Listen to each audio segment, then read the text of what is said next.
তো যারা ঢাকার স্টুডেন্ট আছো তারা হচ্ছে অনেকেই নটরডেম, হলি ক্রস, তারপরে সেন্ট জোসেফে তোমরা অ্যাপ্লাই করবা। তো যারা ব্যবসা শিক্ষা বিভাগের স্টুডেন্ট আছো তাদেরকে আমরা ক্রাইটেরিয়াটা বলে দিই যে তোমাদের ভর্তির আবেদন যোগ্যতা কি। তোমাদের হচ্ছে এসএসসিতে যাদের জিপিএ 4 থেকে 5 এর মধ্যে আছে, অর্থাৎ জিপিএ 4 যারা পাইছো তারা অ্যাপ্লাই করতে পারবা। হ্যাঁ, তো এখানে কিন্তু তোমার সব আবেদনের নিয়মাবলী সব দেওয়া আছে। আর সিলেকশন টেস্টের কোন কোন সাবজেক্টের উপর তোমার পরীক্ষা হবে সেটা বলে দিই।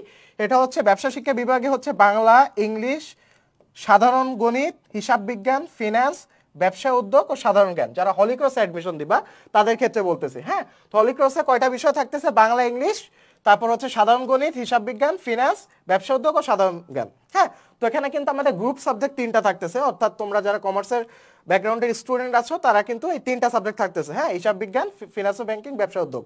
আর যারা হচ্ছে গ্রুপ চেঞ্জ করে ব্যবসা শিক্ষা বিভাগে আসতে চাও, যারা হচ্ছে মানবিক বিভাগে ছিল বা বিজ্ঞান বিভাগে ছিল, তাদের কিন্তু গ্রুপ সাবজেক্ট ভাগে তোমার কি কি বিষয় পরীক্ষা হবে বলে দিচ্ছি। একটা হচ্ছে পদার্থ বিজ্ঞান, রসায়ন, জীববিজ্ঞান আর উচ্চতর গণিত। যারা সায়েন্স থেকে কমার্সে শিফট করবা, হলিক্রস কলেজে অ্যাডমিশন দিবা তাদের জন্য। আর মানবিক বিভাগে কি কি তোমার সাবজেক্ট আছে, সেটা হচ্ছে ভূগোল, পৌরনীতি, অর্থনীতি, ইতিহাস ও সাধারণ জ্ঞান। এই কটা হচ্ছে তোমার গ্রুপ সাবজেক্ট। যারা মানবিক থেকে তোমার কমার্সে সুইচ করবা আর তোমার হলিক্রস কলেজে অ্যাডমিশন দিবা। হ্যাঁ, তো এই গেল হলিক্রস কলেজ। তারপর নটরডেম কলেজ। নটরডেম কলেজে তোমার ভর্তি যোগ্যতা কি? মানবিক বিভাগ থেকে জিপিএ 3 পয়েন্ট থাকলে হবে। আর আমরা যেহেতু ব্যবসা শিক্ষা বিভাগের স্টুডেন্ট, আমাদের হচ্ছে জিপিএ 4 থাকতে হবে। ওকে, আর যারা মানবিক থেকে ব্যবসা শিক্ষা বিভাগে শিফট করবা তাদের 3.50 থাকলেই হবে। ওকে, এটা হচ্ছে তোমার ভর্তির আবেদন যোগ্যতা। আর কোন কোন সাবজেক্টে পরীক্ষা হবে? ব্যবসা শিক্ষা বিভাগে হচ্ছে তোমার পরীক্ষা হবে বাংলা, ইংরেজি, হিসাব বিজ্ঞান, আইসিটি ও সাধারণ জ্ঞান। হ্যাঁ, তো এখানে কিন্তু একটা জিনিস খেয়াল করে দেখবা, তোমার জাস্ট গ্রুপ সাবজেক্ট কিন্তু এখানে জাস্ট হিসাব বিজ্ঞান আছে, আর বাকিগুলো কিন্তু তোমার কমন সাবজেক্ট। ওকে, তো এটার উপর একটু ফোকাস রাখবা। তারপর হচ্ছে সেন্ট জোসেফ যারা পরীক্ষা দিবা তাদের আবেদন যোগ্যতা হচ্ছে তোমরা ব্যবসা শিক্ষা বিভাগে যদি হও 3.75 থাকলেই হবে, আর যদি মানবিকের হও তাহলে 3.25 থাকলে হবে। ওকে, আর এখানে তোমার কি কি পরীক্ষার বিষয় কি কি, সেটা হচ্ছে বাংলা, ইংরেজি, গণিত, হিসাব বিজ্ঞান, ফিনান্স ও ব্যাংকিং, ব্যবসা উদ্যোগ। একটা জিনিস দেখো, যারা সেন্ট জোসেফে পরীক্ষা দিবা তাদের জন্য কিন্তু গ্রুপ সাবজেক্টটা সব থেকে বেশি কাজে লাগবে।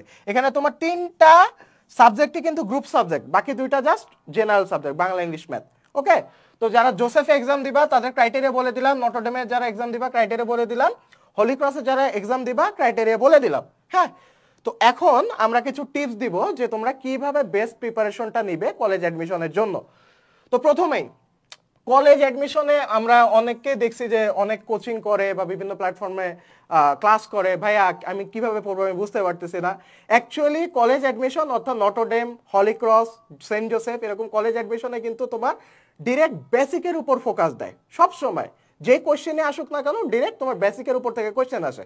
আমি নিজেও কোনো কোচিং করি নাই, আমি নিজেও কোনো ব্যাচ করি নাই, তুমি চাইলে নিজেই পড়াশোনা করে পারবা টিকতে। হ্যাঁ, জাস্ট তোমার কয়েকটা বিষয় মাথায় রাখতে হবে। ফার্স্ট বিষয় তোমার হচ্ছে বেসিকের উপর ফোকাস দাও, অর্থাৎ আমাদের হিসাব বিজ্ঞান, তারপরে ম্যানেজমেন্ট, তারপর হচ্ছে তোমার ফিনান্স, এই যে সাবজেক্টগুলো আছে অ্যাকাউন্টিং, ফিনান্স, ম্যানেজমেন্ট, এই 3টা সাবজেক্টের যে টেক্সট বুকগুলো আছে, text book line to line MCQ বেসিসে হাইলাইট করে পড়ো।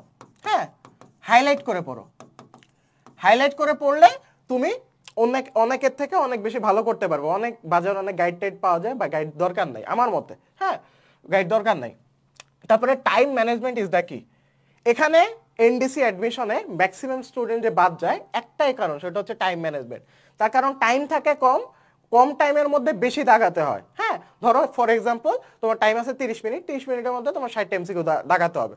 তো তোমার কি 1 মিনিটে তোমার 2টা করে এমসিকিউ দাগাতে হবে। তো এটা কিন্তু তোমার মেইনলি টাইম ম্যানেজমেন্টের উপর ডিপেন্ড করে, তুমি কত ফাস্ট তুমি অ্যান্সার করতে পারতেছো।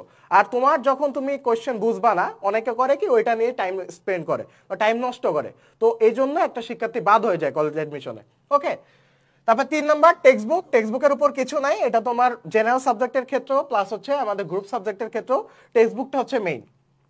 তারপর 4 নাম্বার এমসিকিউ বেস পড়াশোনা করো। তোমরা কিন্তু এসএসসি পরীক্ষা দিছো, সিকিউ বেস প্রিপারেশনও নিছো, প্লাস হচ্ছে এমসিকিউ বেসও প্রিপারেশন নিছো। কিন্তু কলেজ অ্যাডমিশনের ক্ষেত্রে কিন্তু মেইনলি তোমার এমসিকিউ বেস কোশ্চেন থাকবে, তাই এমসিকিউ বেস পড়াশোনা করো। 5 নাম্বার 5 নাম্বার, অনেকে তোমার ভাইবা নিয়ে প্যানিক করো, আমাকে ইনবক্সে অনেকে কোশ্চেন করো যে ভাইয়া ভাইবা অ্যাকচুয়ালি কিভাবে দিব, আমি তো ইন্ট্রোভার্ট, অত কথাবার্তা বলতে পারি না, আমি কি টিকবো কিনা কলেজ অ্যাডমিশনে। অ্যাকচুয়ালি ভাইবা নিয়ে প্যানিক করার কিছুই নাই, জাস্ট বি অনেস্ট। হ্যাঁ, এখন আমার নটরডেম কলেজের অ্যাডমিশনের অভিজ্ঞতাটা বলি। সেটা হচ্ছে আমি যখন ভাইবা দিতে গেছিলাম, ভাইবাটা তোমার হচ্ছে রিটেন পরীক্ষার পরপরই নেয়, অর্থাৎ তুমি যখন রিটেন দিয়ে বের হবা তারপর পরই তোমার ভাইবার জন্য লাইন টেন ধরে। তো আমার কলেজে অ্যাডমিশনের অভিজ্ঞতাটা বলি। আমি যখন গেছিলাম, তো আমি মোটামুটি যেগুলো শিওর ওই শিওরগুলো দাগাইছিলাম, যেগুলো শিওর না আমি আন্দাজে দাগাইনি। হ্যাঁ, তো লাস্টে টাইম ছিল না, তখন হচ্ছে কিছু জিনিস যেটা 50-50 ছিলাম ওগুলো আমি দাগাইছিলাম। তো এমসিকিউ গেল, তো আমি জানি যে আমার মোটামুটি ভালো হয়েছে, আমার যেহেতু বেসিক ভালো ছিল, আর আমি টেক্সটে লাইন টু লাইন পড়ছিলাম, text book line to line পড়ছিলাম, তার মানে একটা আলাদা রকম কনফিডেন্স ছিল। আর গ্রামার হচ্ছে ইংলিশ কিন্তু ম্যাক্সিমাম তোমার বেসিক গ্রামার থেকে কোশ্চেন আসছিল। হ্যাঁ, আমার যতটুকু মনে পড়ে তোমার প্রিপোজিশন থেকে আসছিল, প্রিপোজিশন থেকে কোশ্চেন আসছিল, তারপর ট্রান্সফরমেশন থেকে কোশ্চেন আসছিল, বেসিক বেসিক। হ্যাঁ, একদম নর্মাল যে বেসিক গ্রামার রুলস ওখান থেকে আসছিল, তো ওখান থেকে দিছিলাম। আর নর্মালি প্রবলেম হয় যে প্যাসেজ টাইপ কিছু কোশ্চেন থাকে, অর্থাৎ কিছু 3 বা 4 লাইনের কোশ্চেন থাকে। তো এটা কোশ্চেন পড়তে পড়তে তোমরা অনেক অধৈর্য হয়ে যাবা বা প্যানিক হয়ে যাবা, ওগুলা আমার সাজেশন থাকবে ওইগুলা অ্যাভয়েড করবা ফার্স্টে। যখন তোমার লাস্টে সবগুলো দাগানো হয়ে যাবে তখন ওই প্যাসেজ টাইপ কোশ্চেন তুমি দাগাও। হ্যাঁ, কারণ নটরডেম কলেজ এরকম কনফিউজ টাইপ কোশ্চেনই তোমাকে ফার্স্টে দিবে, যাতে তুমি একটু নার্ভাস হয়ে যাও। তো এই নার্ভাসনেসে পড়া যাবে না। ওকে, তো বেসিক টাইপ গ্রামার থাকে। আর ভাইবার ক্ষেত্রে তো আমাদের যখন ভাইবার দিতে গেছিলাম, তো আমার সামনে যে ছেলেটা ছিল ওরে লিটারালি ধুইতেছিল, ঝাড়াঝাড়ি করতেছিল। তো আমি যখন ভাইবার দিতে গেলাম, সালাম দিলাম, বসলাম। তো তারপরে জিজ্ঞেস করলো যে তোমার কলেজের তুমি যে কলেজে পড়বে এত দূর থেকে এই কলেজে কেন পড়বা, তোমার আশেপাশে তো অনেক ভালো কলেজ ছিল। আমি বলছি যে আমার নটরডেম কলেজের প্রতি একটা আলাদা টান আছে, এখানে যেহেতু একটা চ্যালেঞ্জেস আছে যে আমার পরীক্ষা দিয়ে টিকতে হবে, তো আই লাইক চ্যালেঞ্জেস, তো এটা বলছি। তো নটরডেম কলেজের কিন্তু অ্যাডমিশন সার্কুলারে লেখাই থাকে যে সিগারেট যারা খায় তারা যেন অ্যাপ্লাই না করে। হ্যাঁ, তো আমি এরকম স্টোরি শুনছি, এটা কতটুকু রিয়েল আমি জানি না। একজন স্মোকার ছিল আমার ফ্রেন্ডের মধ্যে, তো স্মোকার, ও বলছে যে স্যার আমি স্মোক করি, বাট আমি হচ্ছে ছেড়ে দিব, স্মোক ছেড়ে দিব, নটরডেম কলেজে চান্স পেলে আমি স্মোকিং ছেড়ে দিব। তো জাস্ট বি অনেস্ট, মানে যে যতটা বেশি অনেস্ট থাকতে পারে, কুল থাকতে পারে, তারই ভাইবা নিয়ে বেশি প্যানিক করার দরকার হয় না, আলটিমেটলি চান্স হয়ে যায়।